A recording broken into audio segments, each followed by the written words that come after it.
Sebelum belajar,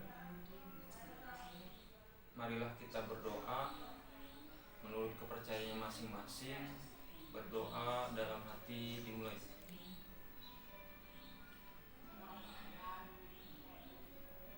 Selesai. Semoga dengan dibacakannya doa ini, pembelajaran kita di pagi hari ini berjalan dengan lancar dan bermanfaat untuk kedepannya.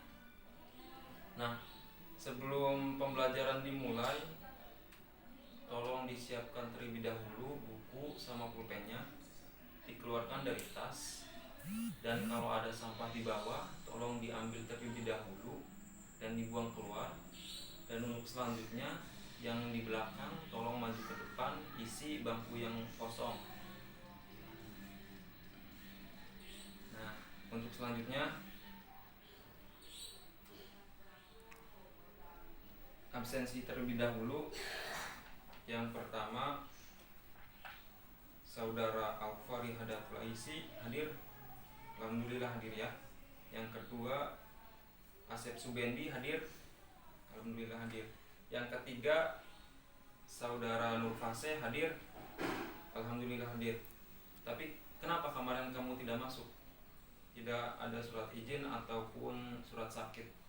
Seharusnya ketika kamu tidak masuk, harus ada surat izin terlebih dahulu atau surat sakit dari puskesmas atau rumah sakit ya. Lain kali harus begitu. Diingatkan juga buat teman-teman yang lainnya juga, harus ada surat izin ketika tidak masuk ya.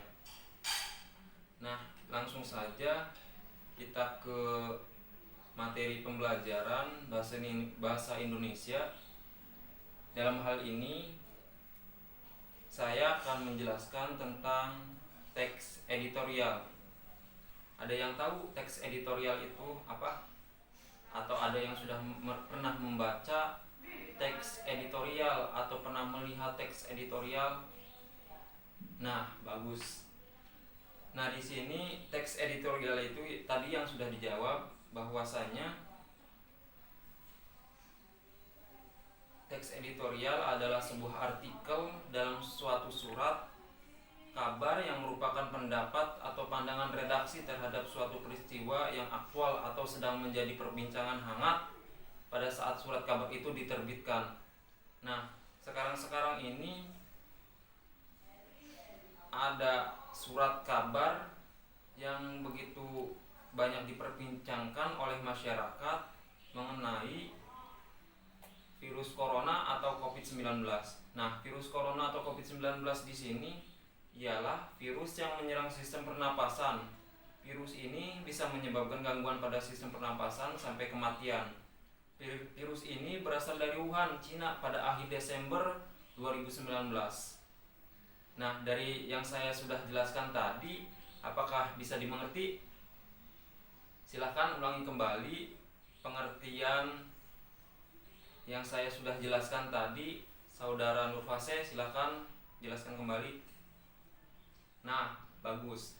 Nah, untuk selanjutnya saya akan menjelaskan tentang ciri-ciri teks editorial. Di sini yang pertama, ciri-ciri teks editorial itu adalah topik tulisan teks editorial selalu hangat, sedang berkembang dan dibicarakan oleh masyarakat. Nah, di sini teks editorial ini bersifat aktual dan faktual atau nyata. Yang kedua, teks editorial bersifat sistematis dan logis. Nah, dan di sini sistematis dan logis di sini bisa dijelaskan. Jadi sistem teks editorial di sini ceritanya padat dan jelas, bisa dimengerti oleh masyarakat. Yang ketiga, teks editorial merupakan sebuah opini atau pendapat yang bersifat argumen.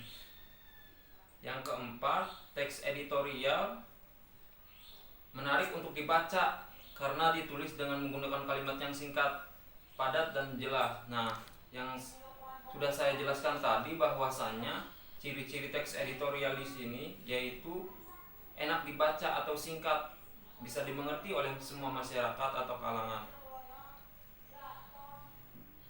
Bisa dimengerti Saudara Asep Subendi?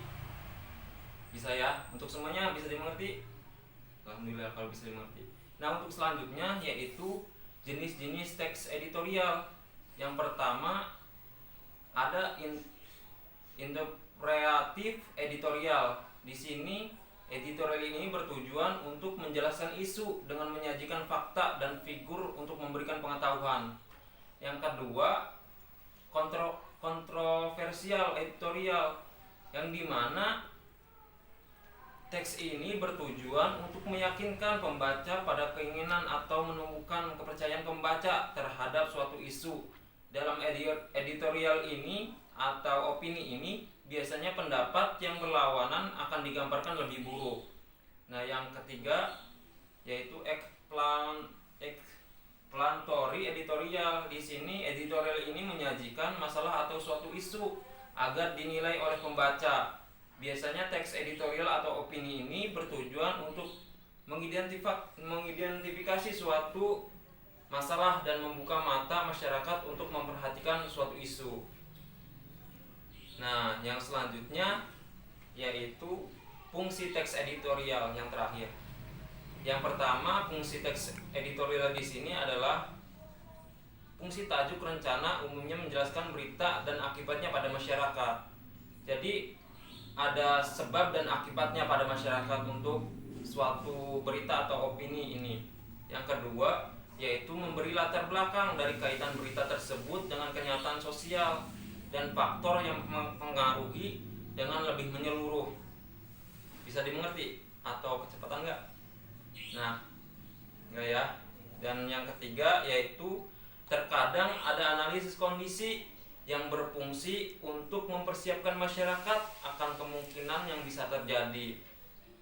Nah, yang terakhir di sini ada fungsi terakhir yaitu meneruskan penilaian moral mengenai berita tersebut. Biasanya penilaian moral di sini biasanya ada di paragraf terakhir atau berita terakhir. Di situ biasanya ada penilaian moral, ada pesan atau kesan yang dapat disampaikan oleh berita tersebut gitu. Dan yang sudah ya, ada yang tanyakan lagi? Sudah dimengerti ya?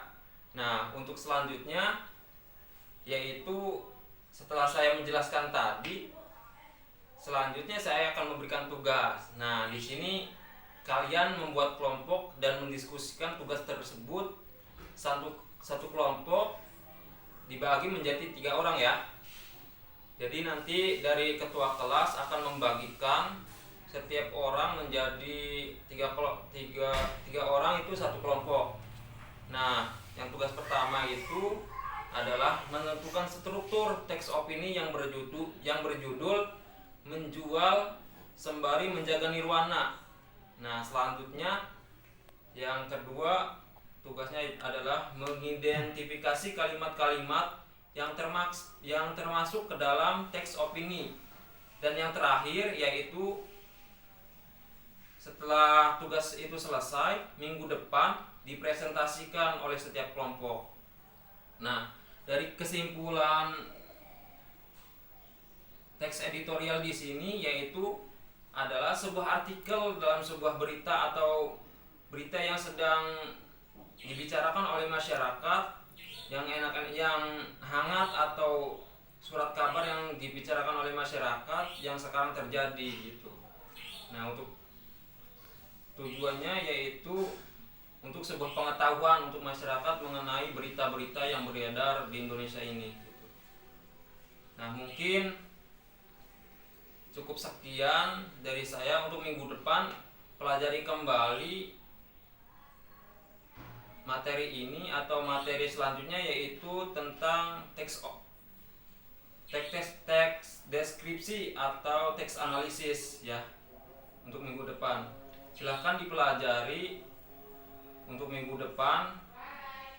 Minggu depan yaitu nanti saya kabarkan lagi masuk atau tidaknya ya. Terima kasih. Mungkin cukup sekian dari saya. Wabillahi taufiq wal hidayah. Wassalamualaikum warahmatullahi wabarakatuh.